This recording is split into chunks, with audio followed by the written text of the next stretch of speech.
Have you ever carried a hurt so deep that you quietly decided never to let anyone close again? Jonathan Caldwell did for a decade. He lived behind careful boundaries, convinced it was safer to be alone than to risk being hurt twice. Then, one rainy morning, a simple act of kindness from his new assistant began to soften walls he thought would stand forever. If you were in his place, torn between protecting your heart or giving love another chance, how would you choose? This is a tender story of second chances, trust slowly rebuilt, and the beauty of finding someone who sees you, flaws and all. If you find this story touching, comment 1. If you think this video needs improvement, comment 2. Let's begin the journey of Jonathan and Emily. The lobby of the Plaza Hotel glowed under the warm light of crystal chandeliers. Beyond the polished marble floors and gilded pillars, a ballroom had been transformed into a press center. Rows of chairs lined up facing a stage, draped in the Caldwell Industries logo. Outside, the December air bit at the cheeks of reporters streaming in, clutching press badges and camera equipment. Jonathan Caldwell had agreed to this press conference only because it was necessary. The acquisition his company had just finalized was one of the largest in the industry's history, $5.2 billion. Investors demanded answers, reporters wanted photographs, and, in a city like New York, showing up was as much a part of the job as closing the deal. At 38, Jonathan was known for 3 things: his sharp business instincts, his precise, almost military schedule, and one peculiarity that had sparked endless speculation over the years. He hadn't touched a woman in a decade. Not a handshake, not a friendly pat on the shoulder, nothing. Those who worked closely with him called it the rule. Those who didn't turned it into gossip. This morning, Emily Carter heard the whispers for the first time.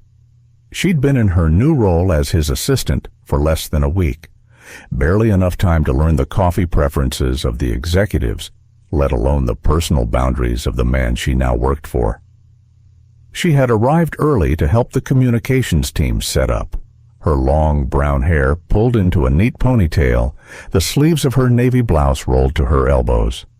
She moved with the ease of someone who had learned to adapt quickly, years of coordinating charity events in her hometown of Burlington.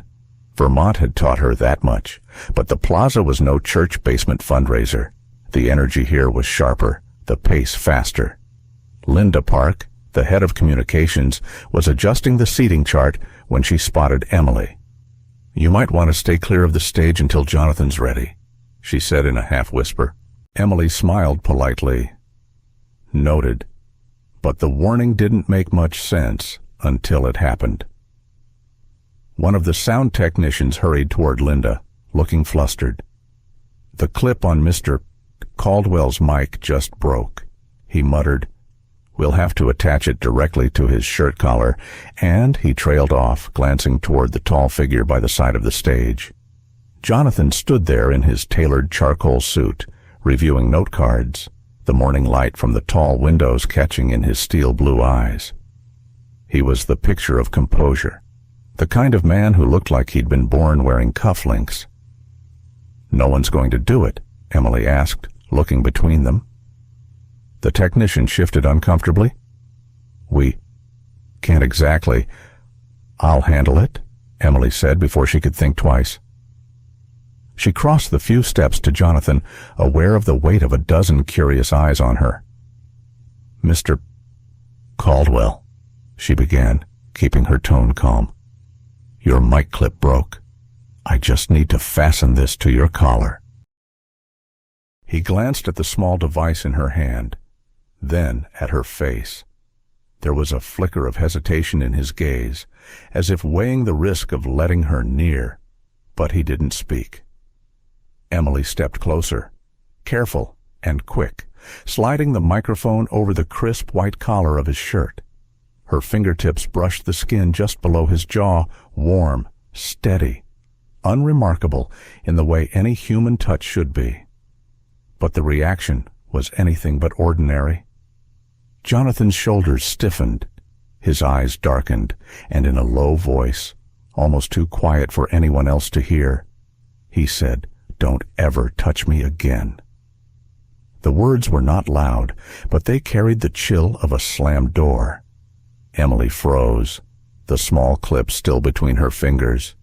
She stepped back slowly, her own heartbeat a little too loud in her ears. From the corner of her vision, she saw Linda's expression tighten, and a few members of the team exchange knowing glances.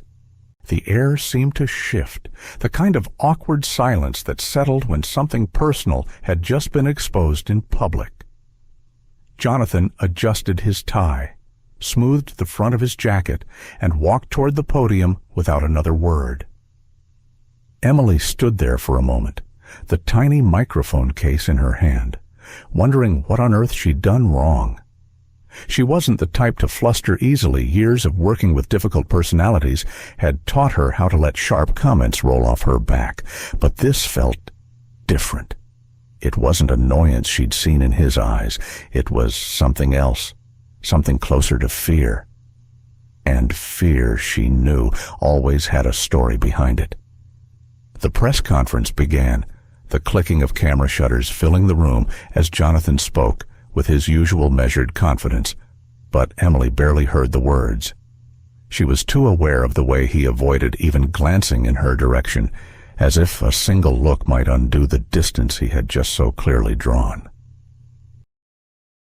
When the last question was answered and the reporters began to file out, she turned toward Linda, ready to ask the question that had been building in her mind.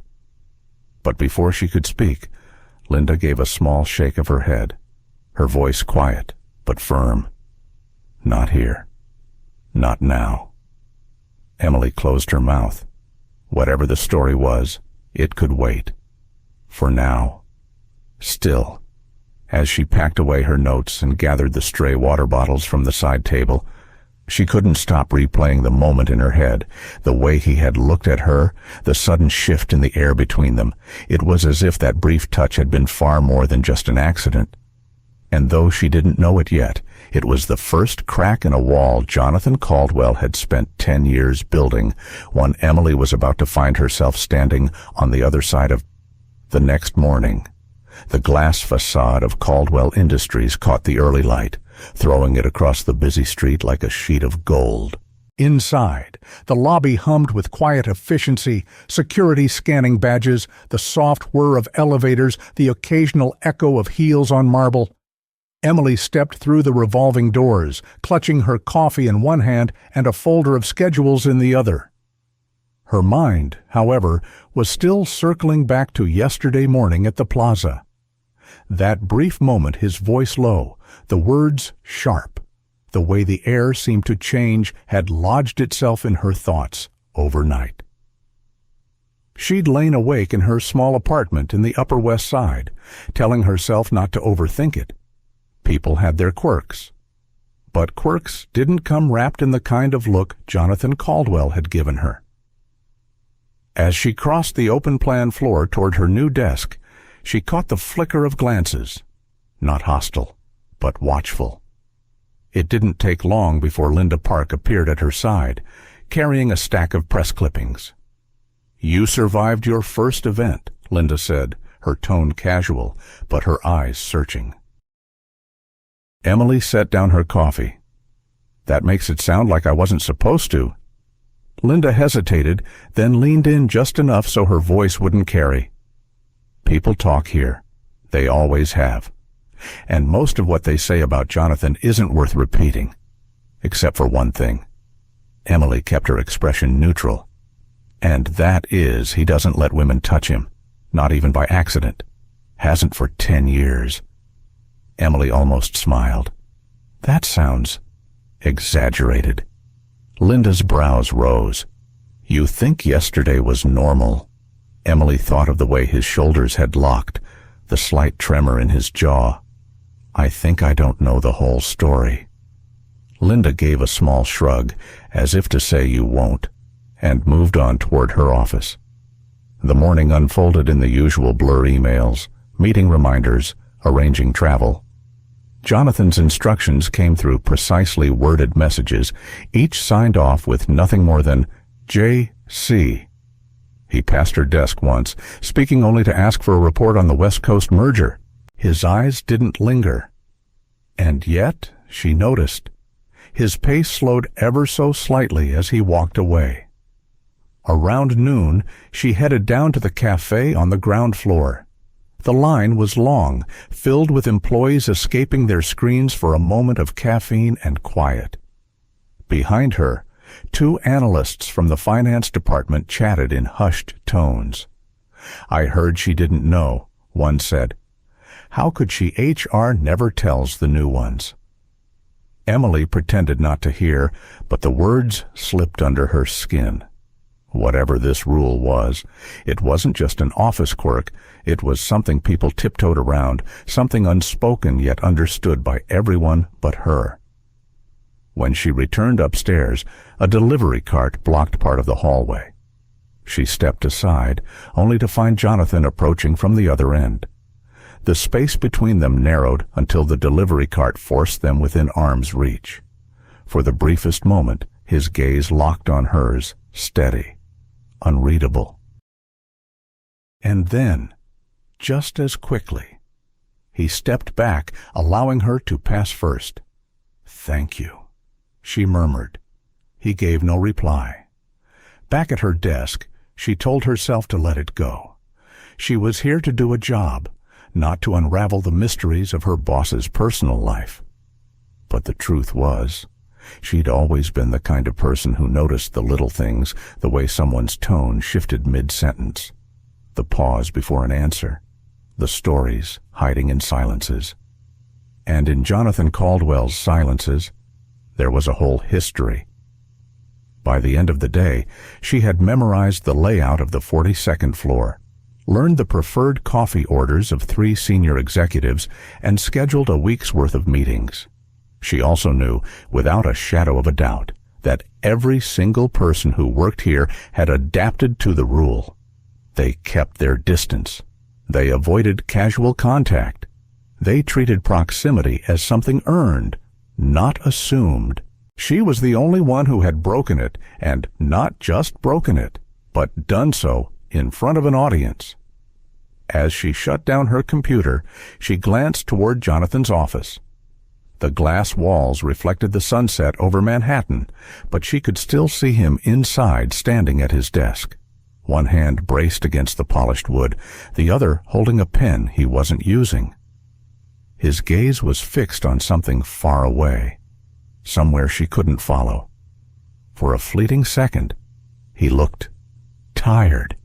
Not the kind of tired that came from a 12-hour workday, but the kind that settled deep in the bones.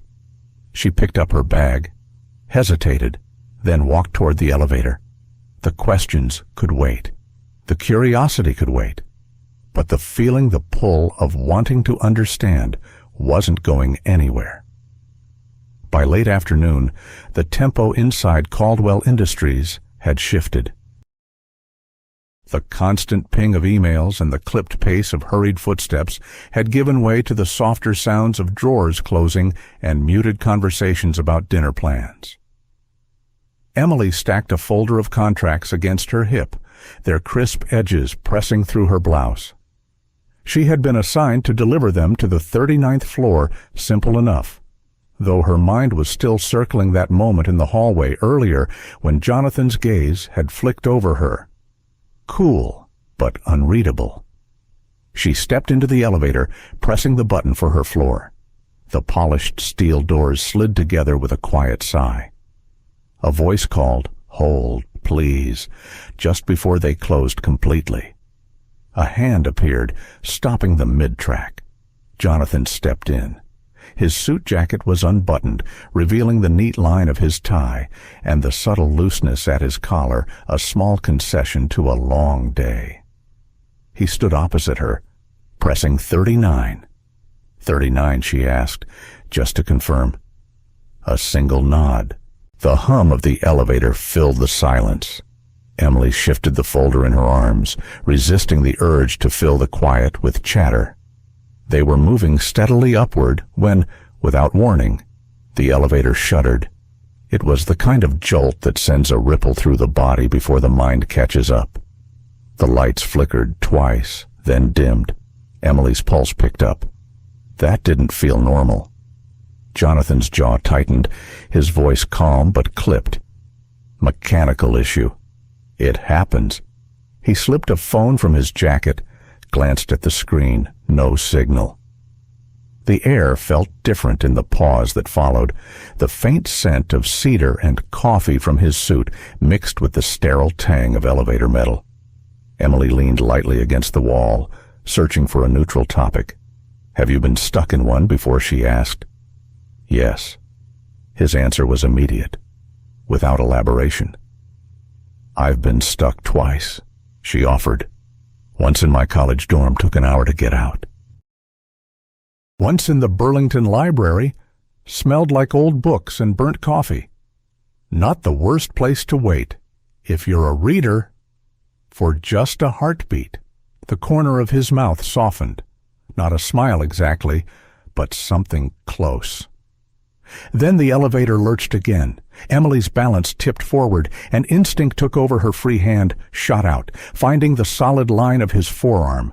The contact was brief, but her fingertips registered the tension beneath the fine fabric. His muscles locked, and she braced for the recoil, but it didn't come right away. "I'm fine," he said finally, voice lower now. She released her grip, the warmth of his skin lingering faintly against her palm. Her heart was beating a little faster than before, not from fear, but from the fact that, for the first time, he hadn't immediately pulled away. Minutes stretched thin. The panel above them stayed frozen at 28. She risked a glance at him. He was steady, shoulders squared, but his breathing had shifted slower, measured, like he was reining something in. The intercom crackled, startling them both. "We've located the problem. You'll be moving again shortly. Sorry for the delay." The elevator hummed back to life. Neither spoke until the doors slid open on 39. Emily stepped out first, but his voice stopped her before she could turn down the hall. "Carter." She looked back. His eyes met hers with an unusual steadiness. "Thank you for keeping calm." It was a small thing, but from Jonathan Caldwell, it felt like a fracture in stone. Later that evening, Emily left the office through the side entrance, the autumn air cool against her cheeks. She decided to stop by the cafe a block away for a cup of tea before heading home. Through the wide front window, she spotted him. Jonathan seated alone at a corner table. A mug sat untouched before him. Steam long since faded. He wasn't on his phone, wasn't reading anything, just sitting there, eyes distant, as if caught in a memory. The sight made her slow on the sidewalk. She could walk in, maybe make some offhand remark about the elevator, break the tension between them. Instead, she kept walking. The image of him alone in that pool of lamplight staying with her long after she'd turned the corner. Whatever walls he had built around himself, she thought, they weren't unshakable. They had already shifted, if only by an inch. The following morning, Jonathan's office was quieter than usual. The city stretched out beyond the floor-to-ceiling windows, the early sunlight turning the Hudson into a strip of silver. Inside, the air smelled faintly of fresh coffee Robert Hughes had dropped by earlier, leaving a mug on the desk. Jonathan stood near the window, hands in his pockets, but his mind wasn't on the skyline. It kept circling back to yesterday in the elevator, the warmth of Emily's hand on his arm, the fact that he hadn't recoiled instantly. That was different. He told himself it was nothing, just a lapse. But the thought lingered, threading into places he didn't want it to go. The intercom buzzed. "Robert Hughes here to see you," the receptionist said. "Send him in," Jonathan replied. Robert stepped inside, the lines on his face deepening with a knowing smile. You look like a man with too much on his mind. I'm fine, Jonathan said, moving to his desk. Robert set a folder down. You've been fined for 10 years. John, that's not the same as living. Jonathan glanced up, ready to deflect, but Robert's gaze was steady. You know, seeing that new assistant of yours yesterday, she's not like the others. Others, Jonathan asked, the ones who tried to get close for the wrong reasons. Emily doesn't seem like she's here for anything but the job. Jonathan didn't respond. Robert studied him for a moment longer, then said quietly, You still think about it, don't you, Boston? 10 years ago. The church bells had just finished ringing when Jonathan stepped outside into the cool April air. The reception hall behind him buzzed with music and laughter his wedding day, the one that was supposed to be the start of forever. He found Megan near the garden terrace, her phone in hand, her eyes flicking toward the man beside her, his best friend, Daniel. It wasn't the closeness that struck him first, it was the look in her eyes. Not love, not even guilt, something colder. When he confronted her later, alone, she didn't deny it. You were never enough for me. Jonathan, she said, each word clipped, deliberate. Something in him cracked that day, sharp and final. The betrayal was bad enough, but the ease with which she said it, that was what hollowed him out. In the months that followed, he stopped letting anyone close enough to touch him, physically or otherwise. It was cleaner that way. Safer.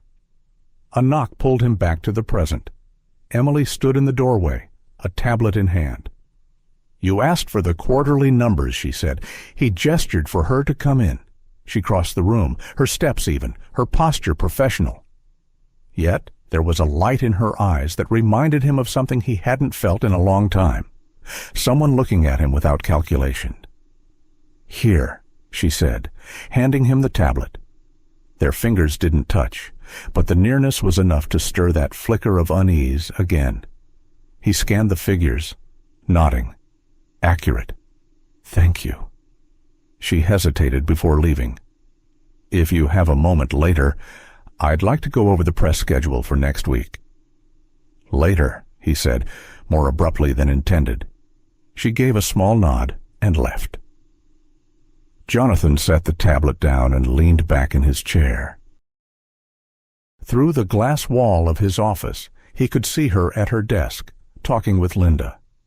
There was an ease to her movements, a groundedness that felt dangerous, because if he wasn't careful, he might start to believe she could be different. That evening, as the office emptied, Jonathan found himself standing in the hallway, watching Emily gather her things. Carter, he called. She looked up. Yes. Mr. Caldwell, tomorrow morning, 8 sharp. We're visiting the Harbor View site. I want you to come along. Her brows lifted slightly. All right. She didn't ask why, and he didn't explain. But as she walked past him toward the elevator, the faint scent of her perfume trailed after her, something light, like citrus and fresh air.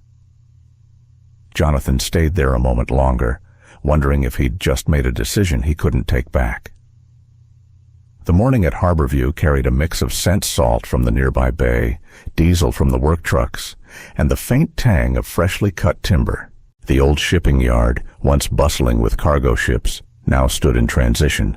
Rusted cranes loomed like relics of another era, while skeletal steel frames stretched upward, ready to hold the weight of something new. Emily stepped out of the black sedan first. Gravel crunched under her low-heeled boots, and a gust of cool air tugged at the ends of her scarf. She pulled her coat tighter, eyes scanning the expanse of the site. Jonathan followed, his gaze moving over the construction as though cataloging every inch, calculating cost, progress, and potential. Watch your step, he said. The words quiet but instinctive. A man in a hard hat approached Bill Mason, the site manager. He greeted them both, then handed out bright orange safety vests. Jonathan slipped his on without pause.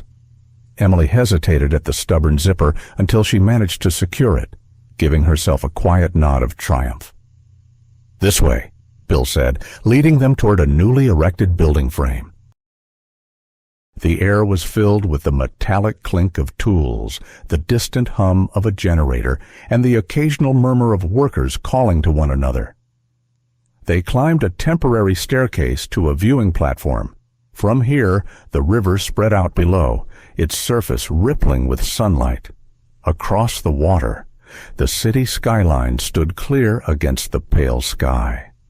Emily rested her hands on the railing. "It's different from the view in your office," she said. Jonathan glanced sideways at her. "Out here, nothing hides behind glass." For a moment, the wind carried only the sound of gulls circling overhead. She let the quiet linger, feeling the openness in her chest. "I like it." "You can actually hear yourself think. That can be a dangerous thing," he replied, though his tone was softer than his words. Bill excused himself to check a delivery, leaving them alone on the platform. Emily turned toward Jonathan. "I didn't realize Harborview had this much character. On paper, it's just figures and deadlines. Numbers don't tell you how the air smells," he said. She smiled faintly. "Or how the wind feels on your face." Their eyes met for a beat too long before the sound of footsteps on the stairs pulled them back. By mid-morning, the walkthrough was complete. Jonathan suggested they stop at a cafe a few blocks away, a brick-front shop with ivy climbing its side, and a sign that read, "The Harbor Nook." Inside, the air was warm and smelled of coffee beans and fresh pastries. A wood stove in the corner gave off a steady crackle. They found a small table by the window overlooking the water. Jonathan ordered a black coffee. Emily chose chamomile tea with honey. "It's quieter here," she said, cupping her hands around the warm mug. "Sometimes quieter is better," he replied. She studied him over the rim of her cup. "Was it always like that for you, preferring quiet?" He traced a finger along the handle of his coffee mug before answering, "No." The pause invited her to ask more, but she didn't. Instead, she leaned back and told him about her hometown, how autumn in Vermont painted the hills in shades of fire, how her mother would leave pies to cool on the windowsill, and how she'd learned to skate on a frozen pond near their house. Jonathan listened, his gaze steady, as if memorizing each image. "You miss it," he said. "Sometimes, but New York has its own rhythm. You just have to decide if it's one you want to dance to." A faint shadow of a smile passed his lips. "And have you?" She tilted her head. "I think so, but I'm still learning the steps." Their drinks lingered half-finished, the conversation drifting between light observations and pockets of comfortable silence. Outside, a fishing boat moved slowly across the water, its wake folding into the current. When they finally stepped back into the crisp air, the wind had picked up, carrying the sharp scent of the sea. Jonathan walked a step behind her to the car. Without a word, he opened her door. "Thank you," she said, meeting his eyes for a brief moment before sliding in. The drive back was quiet, but not the strained quiet of the elevator 2 days ago. This was different, less guarded, more like the stillness after a storm. Neither of them said it out loud, but something at Harborview had shifted, and it wasn't just the steel and concrete. The chandeliers of the Waldorf Astoria shimmered like captured starlight, casting warm golden halos over the marble floors. The annual Caldwell Industries charity gala was in full swing, strings played softly from a corner stage, and the air buzzed with the hum of polite laughter and the clink of champagne flutes. Jonathan stood near the entrance, his tuxedo as precise as every other detail about him tonight. He scanned the room, nodding to investors and board members, exchanging the kind of brief, calculated pleasantries he'd mastered over the years, but in truth, his attention was elsewhere. Because he was waiting for her. Emily arrived a few minutes later, stepping through the double doors in a deep emerald gown that caught the light with every movement. Her hair was swept into soft waves over one shoulder, and the understated elegance of her pearl earrings made her look timeless. For a moment, Jonathan forgot to breathe. She smiled when she spotted him, but before she could cross the room, another figure intercepted her. Nathan Cole. Jonathan knew him well enough to know he didn't like him. Nathan was a successful real estate developer with a reputation for charm, too much of it. And right now, all of it was being directed at Emily. Nathan's hand rested lightly at the small of her back as he leaned in to say something. Emily laughed, a soft, genuine sound that Jonathan had only heard a handful of times himself. Something in his chest tightened. Linda Park appeared at Jonathan's side, following his gaze. Nathan's been circling all evening. He's got that collector's instinct. Jonathan's jaw flexed. She's not a thing to collect. Linda gave him a look, but said nothing. Across the room, Emily excused herself from Nathan, heading toward the refreshment table. Jonathan took the opportunity and moved through the crowd with quiet purpose. "You look different tonight," he said when he reached her. "Different good or different bad?" she asked, handing him a glass of champagne. His eyes lingered for a beat too long before he answered, "Good." Before she could respond, Nathan reappeared, this time with 2 glasses of wine. "Emily, you really must join my table. We're discussing the Harborview project. And I'd love your take." Jonathan's voice cut in, calm but edged. "She's here with me." Nathan smiled, all smooth deflection. Of course, just borrowing her for a moment. Emily looked between them, sensing the undercurrent. "I can speak with Nathan for a few minutes," she said lightly. Jonathan said nothing, but the way his hand closed around the stem of his glass made his knuckles pale. Later, when the auction portion of the evening began, Jonathan found himself at a table near the front, half listening to the bidding. From across the room, he could see Emily and Nathan in conversation, her head tilted toward him, that same soft laugh spilling into the space between them. It wasn't jealousy, Jonathan told himself. It was concern for her, about him. But when Nathan leaned in closer, the logic in his mind dissolved into a tight, unwelcome heat. He rose from his seat before he'd decided to, cutting through the rows of tables until he reached them.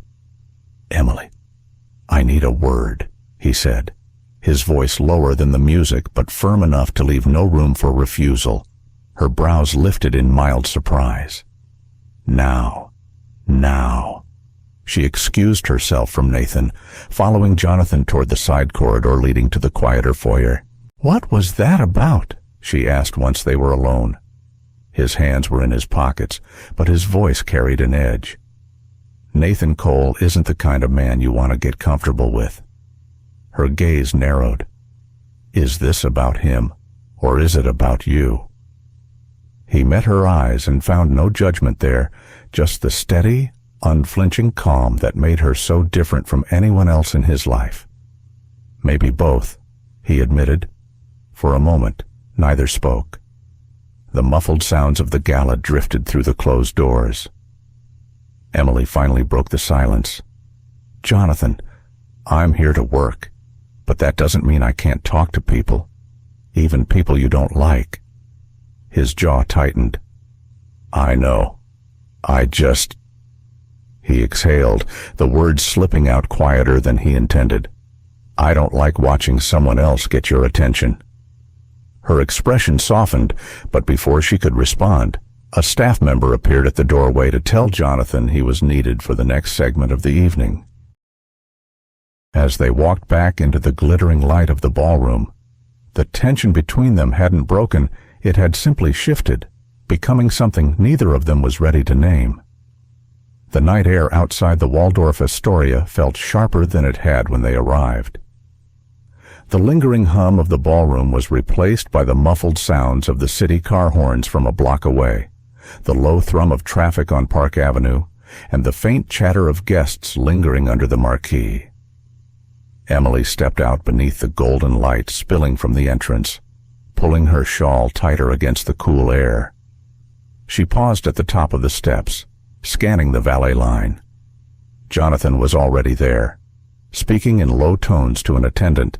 Even in the understated black of his tuxedo, there was an ease in the way he held himself controlled, measured, as if no part of him was ever left to chance. When their eyes met, he gestured toward the sedan waiting at the curb. "Get in," he said, his voice carrying more softness than command. She hesitated for only a moment before stepping toward him. He opened the rear door, and she slid into the leather-scented quiet of the car. The city began to slip past them in a blur of neon and street lamps. For a while, neither spoke. Emily kept her gaze on the window, watching the reflections of passing headlights glide across the glass. Jonathan's hand stayed steady on the wheel, his profile etched in the soft glow from the dashboard. "You handled yourself well tonight," he said finally. Her lips curved slightly. "Even with Nathan, especially with Nathan." His tone was flat, but there was something behind it, something she couldn't quite name.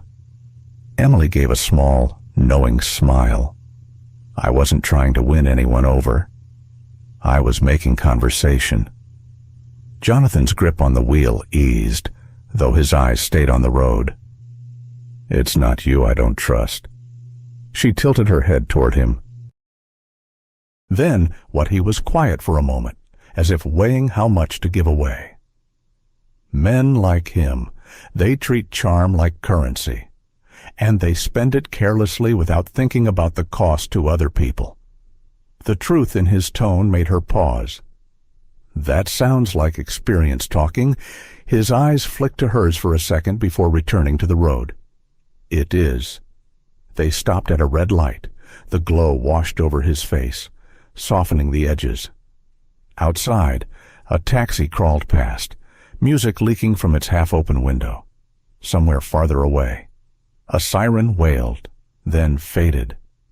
"Jonathan," she said quietly, "I can take care of myself. I know you can." His voice was lower now, more measured. "I just didn't like the way he looked at you." She searched his face in the dim light, but he didn't look back. "That's not exactly professional," she teased lightly, though her tone was more curious than mocking. "No," he admitted. The rest of the drive unfolded in a delicate kind of silence, not heavy like the one in the elevator days ago, but charged, as though both of them were aware of something that had shifted, but neither was ready to name it. When they pulled up in front of her building, Jonathan put the car in park. Emily unfastened her seatbelt but didn't reach for the door handle right away. "Thank you for the ride," she said, her voice carrying a trace of something unspoken. "Emily." He stopped, his jaw tightening briefly, before relaxing again. "Good night." She waited a heartbeat, as if expecting more, but when nothing came, she nodded and stepped out into the cool night. Jonathan watched as she walked toward the entrance, her gown swaying with each step. When the lobby doors closed behind her, he stayed there for a moment, his fingers still curled loosely around the steering wheel. The city moved on around him, horns, engines, and laughter from the sidewalk, but he barely heard it.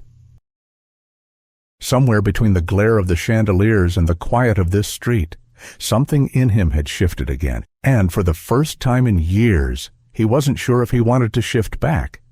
Jonathan woke before his alarm, the gray light of early dawn spilling faintly through the half-open blinds. Sleep had been shallow. His mind kept circling back to the moment outside Emily's building, to the words he hadn't said. By habit, he reached for his phone. A new message flashed on the screen from Robert Hughes' change of schedule. Board meeting moved to 8:30. Don't be late. He glanced at the time. It was just past 7 Cerebro. Normally, he would have been at the office already. But this morning, he sat at the edge of his bed for a long moment, elbows resting on his knees, his thoughts restless. At 7:45, he stepped into the lobby of Caldwell Industries. The sharp scent of polished marble and fresh coffee hit him instantly. He expected to see Emily at her desk, as she always was, early, organized, ready. But her chair was empty. Carter not in yet. He asked Linda Park, who was just passing by. Linda paused, shifting a stack of folders in her arms. She called in, said she'd be in after lunch. Didn't sound like herself. Jonathan's brows drew together. Did she say why? No. Just that something came up. Linda kept moving, leaving him in the middle of the hallway with a sudden, unfamiliar tightness in his chest. By noon, his attention to the board meeting had fractured entirely. When the final report wrapped, he didn't return to his office.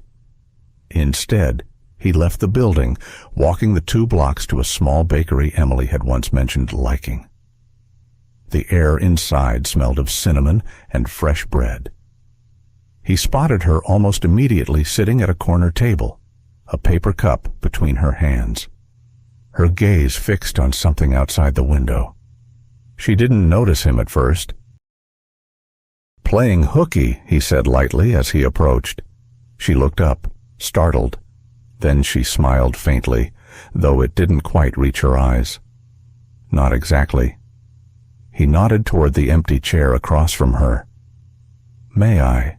She gestured for him to sit. There was a pause before he spoke again. "Linda said you'd be in late." "Everything all right."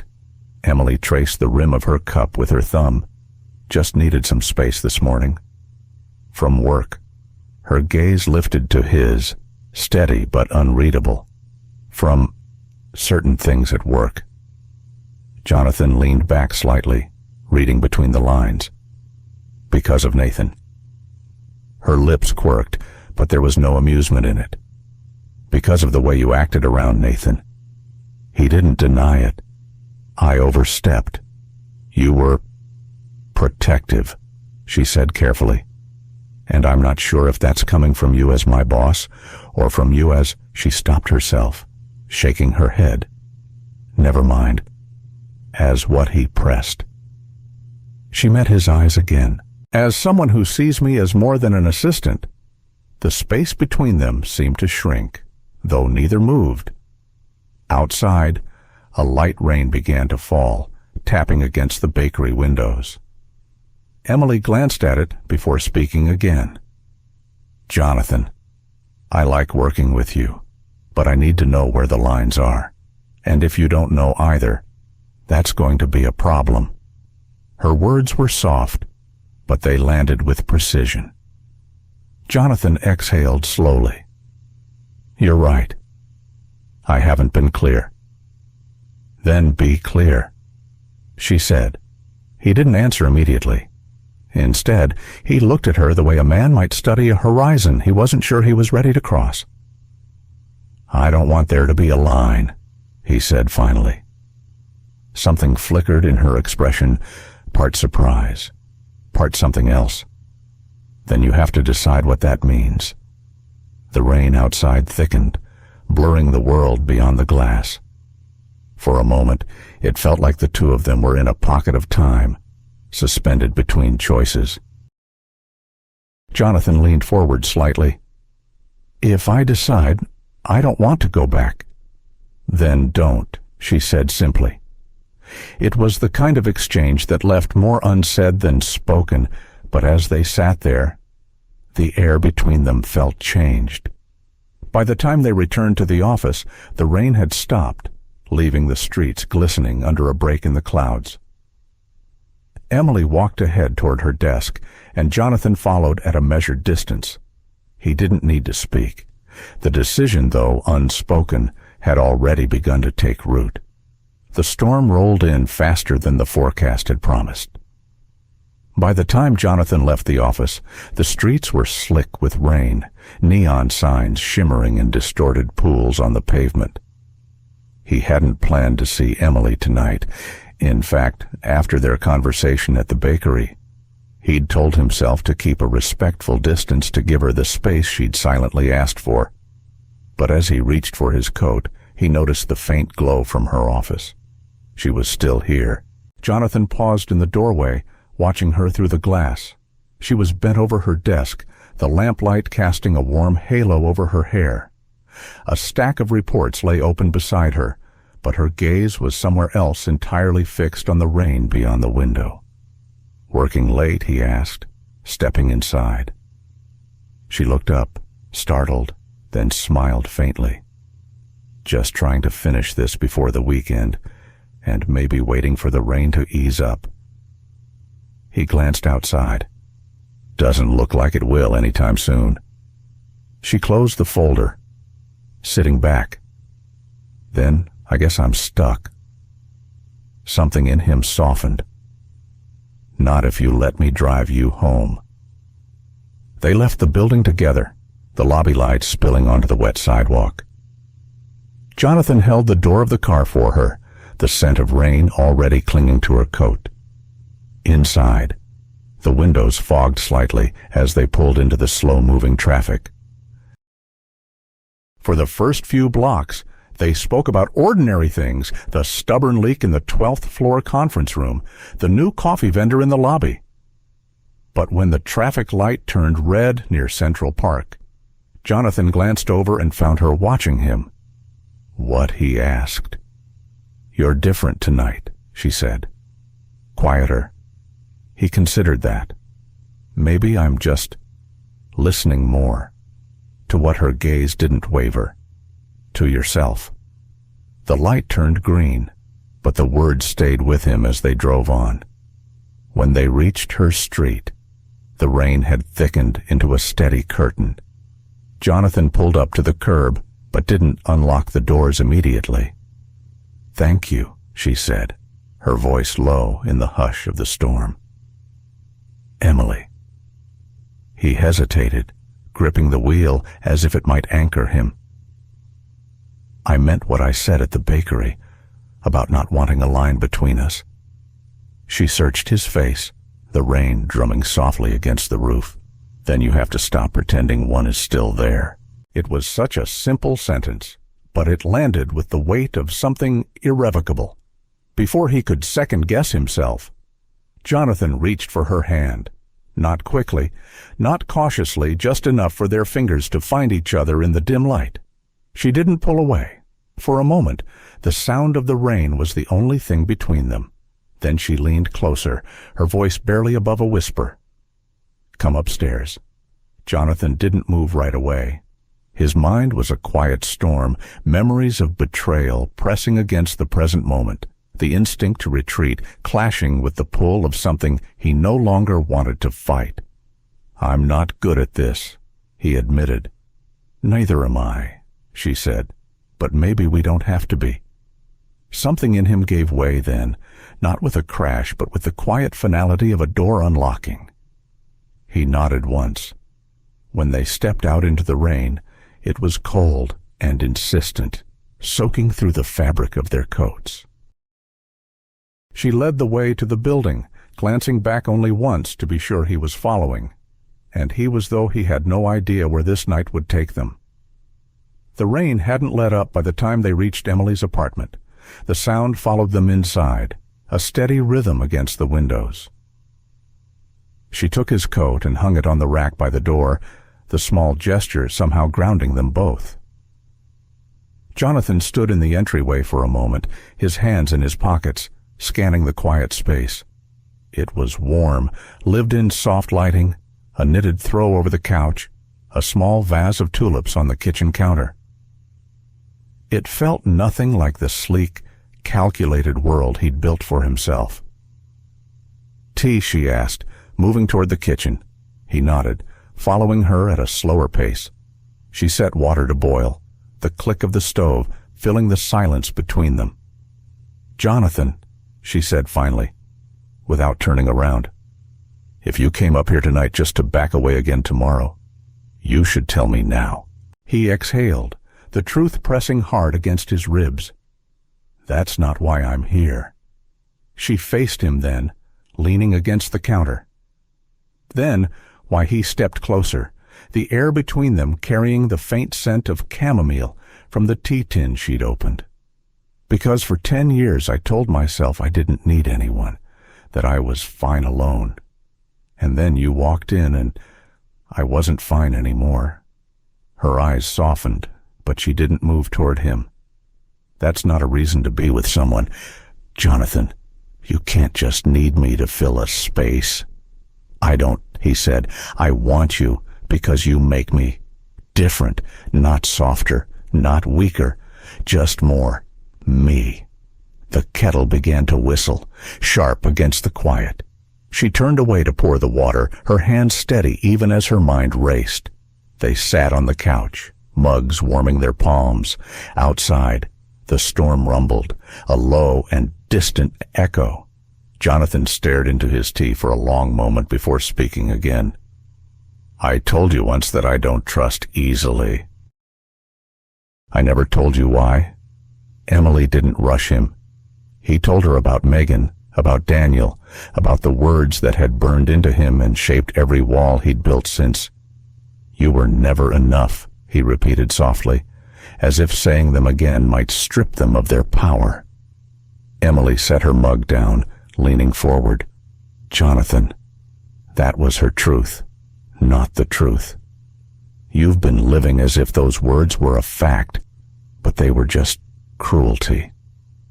He met her gaze, and for the first time, he let her see the wound without the armor. The knock on the door came suddenly, breaking the moment. Emily rose, surprised it was late. She opened the door to find Linda Park, holding a manila envelope, rain dripping from her umbrella. "Sorry for the intrusion," Linda said, "but this couldn't wait until morning." Jonathan stood, frowning. "What is it?" Linda handed him the envelope. "Nathan Cole has been trying to buy into Harborview through a third party. I thought you should see the documents before it's too late." Jonathan's jaw tightened as he flipped through the pages: purchase offers, shell companies, backdated agreements. He's been playing both sides. He muttered. Emily watched him, recognizing the shift in his posture. "What will you do?" He looked up, and for a moment, the old Jonathan, the man who saw people only as threats or assets, was there. But then he glanced at her, and something steadied. "I'll shut him down, but I won't do it the way I used to." The next morning, Jonathan walked into Caldwell Industries with Emily by his side.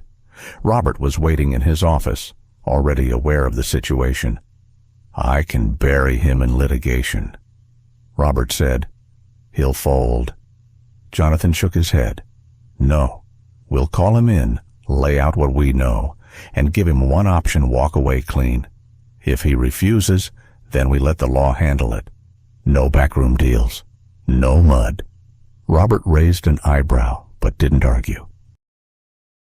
An hour later, Nathan sat across from Jonathan in the conference room, his charm stripped bare.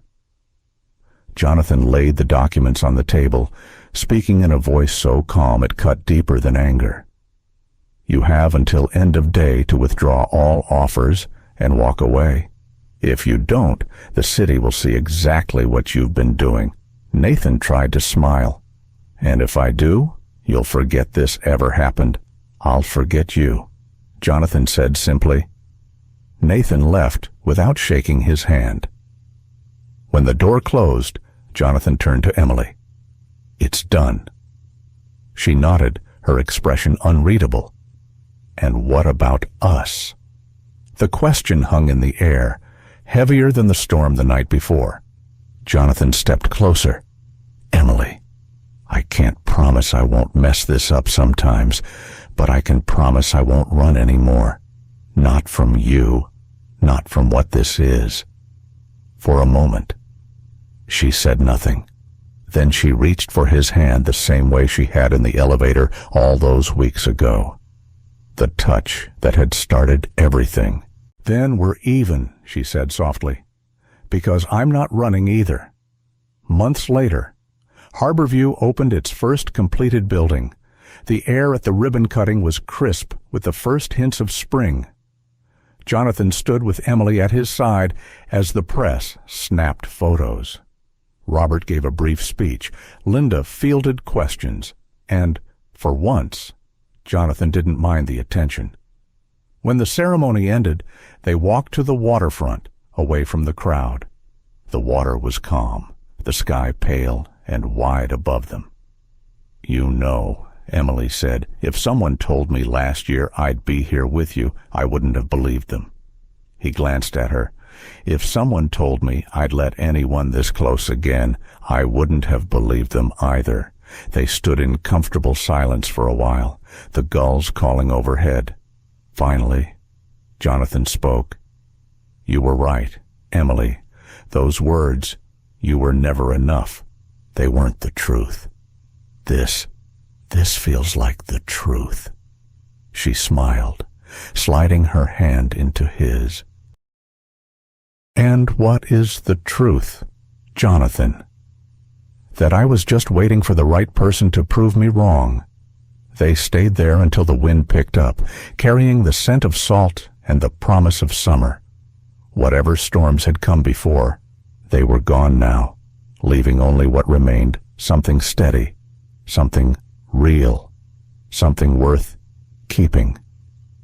It was a mild spring afternoon, the kind that seemed to hold its breath in quiet anticipation. The gardens of the Harborview Pavilion, now fully completed, were dressed in soft whites and greens. Rows of folding chairs faced an arch wrapped in fresh tulips and ivy. The bay shimmered beyond, sunlight glancing off the water like scattered coins. Jonathan stood near the arch, adjusting his cufflinks for the third time. Robert chuckled quietly beside him. "Relax, Caldwell. You've closed billion-dollar deals with less fuss." "This isn't a deal," Jonathan said, his voice low but steady. "This matters more." Guests milled about, chatting softly. Linda Park was near the front row, wearing a pale lavender dress and a knowing smile. Even some of the Harborview construction crew had been invited faces that had become part of the journey. The music began, a gentle string melody that carried over the water. Everyone rose. Emily appeared at the end of the aisle, her arm linked with her father's. Her gown was simple, satin that moved like liquid with each step. In her hands, she carried a bouquet of white tulips, a quiet nod to the flowers Jonathan had once noticed on her kitchen counter.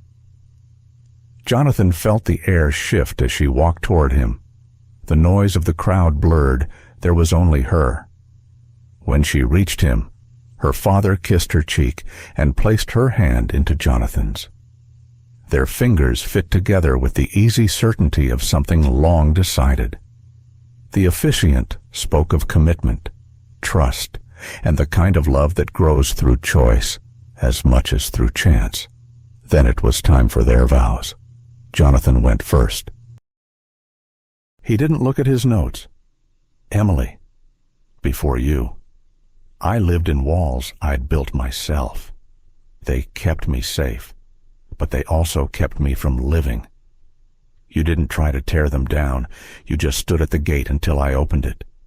I vow to never close it again." Emily's eyes glistened. When it was her turn, she spoke with the warmth that had first unsettled him and then saved him. "Jonathan, you once told me you weren't good at this, but you are because you choose to be here. I vow to remind you, on the hard days, that you are more than enough." The words hung in the air, both a promise and a quiet undoing of the wound that had once defined him. They exchanged rings, the gold warm from their hands. "By the power vested in me," the officiant said, "I now pronounce you husband and wife." Jonathan didn't hesitate. He pulled her close, kissing her with the certainty of a man who had stopped running. The guests applauded. Robert whistled, and Linda dabbed discreetly at her eyes. The reception was held in the Harborview Hall, light pouring through the tall windows. There was laughter, clinking glasses, and the easy hum of people gathered for joy.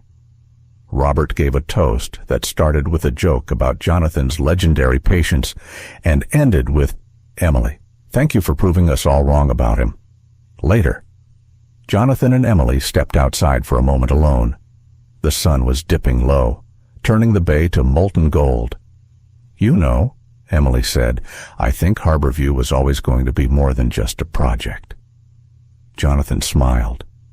"It was the place where I learned the difference between building something and keeping it standing." They stood together in the fading light, the sounds of the celebration drifting from inside. Somewhere in that quiet, Jonathan realized the truth. The past hadn't disappeared, but it no longer held the power to define him. As the first stars appeared, they returned to their guests, hand in hand. There would be more days, good ones, hard ones, but tonight was enough. The walls were down, the doors were open, and for the first time in a long time, Jonathan Caldwell felt entirely at home. In life, we often build walls to protect ourselves from pain.